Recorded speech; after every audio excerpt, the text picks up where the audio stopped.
La casette, je trouve que les débats d'aujourd'hui, il est tellement intéressant, tellement important.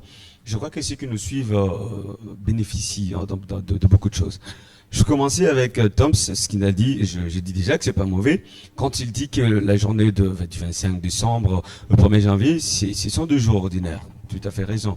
Cependant, moi, de ma manière, je prends pas la journée du 1er janvier comme une journée ordinaire. C'est ordinaire seulement parce que ça a 24 heures comme tout autre jour, mais je la donne une connotation, cette journée un peu particulière, en me disant que c'est une nouvelle histoire qui commence, c'est une nouvelle année qui commence, alors c'est une journée un peu spéciale pour moi.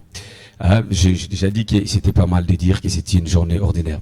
Cependant, aller s'endetter pour fêter, je trouve qu'il faut qu'on soit, comme il a dit, excusez-moi, passez-moi les termes, il faut qu'on soit un peu plus bête pour aller s'endetter pour fêter. Parce que tu as toute une année que tu peux préparer ta fête si tu le veux bien. Si tu t'endettes aujourd'hui, c'est bien. Bah, si tu n'arrives pas à les payer. S'il y a des choses que je crains le plus, c'est de m'endetter. J'aime pas trop aller prendre l'argent puis dire je vais rembourser.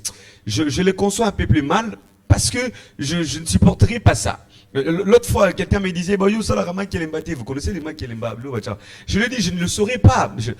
Ça marche pas avec moi. Je vais conseiller à tous ceux qui le font, c'est pas bien de s'endetter pour aller fêter. Mais lorsque vous parlez des jeunes filles, vous dites ici qu'il y a des jeunes filles qui font de n'importe quoi pour seulement chercher comment fêter. Mais il faut souligner aussi que les jeunes filles ne le font pas seules. Elles le font avec des hommes. Est-ce que des hommes aussi, nous ne pouvons pas prendre la distance pour ne pas le faire? Est-ce qu'il faut seulement profiter de cette période pour bénéficier je vais dire, permettez-moi, le corps d'une fille, et puis je ne veux pas, pour ne pas dire le sexe. Est-ce qu'on ne peut pas éviter ça?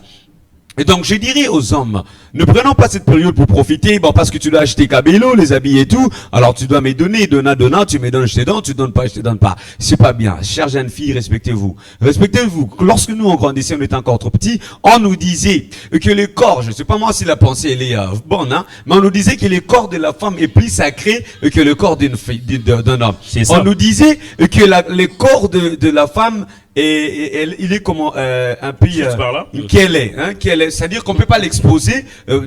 Mais cette pensée, c'est comme si c'est disparu. Vous sortez les matins, vous allez tout voir dans la rue parce que les filles ne se respectent plus. Merci. Alors, pour conseil, s'il vous plaît, chers frères et sœurs, messieurs, papa, madame, ne vous endettez pas. Fêtez avec le moyen que vous avez et c'est tout. Merci.